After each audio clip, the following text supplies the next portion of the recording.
ब्राह्मण कहेंगे संत वेदा सत्य आशीषः इति।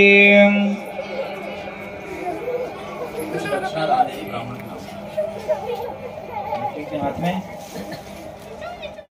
भ्रां ह्रीं ह्रौं सः राहवे नमः स्वाहा। ओम श्रां श्रीं सौं सकेतवे नमः स्वाहा। जल का मार्जन। सभी लोग स्वाहा का उच्चारण करिए।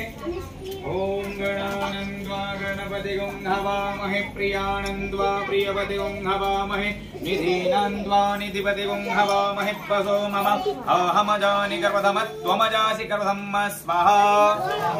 ओम आतुनिन्द्रक्षमन्दन् चित्रं राहुं संगृभाय महादक्षिणेन स्वाहा। योगे योगे तपस्तरं भाजे वाजे हवामहे सखा इन्द्र ऊतये स्वाहा। पावकानः सरस्वती भाजे वृद्धाजने वरे जत्यं वक्षोधियावसो स्वाहा।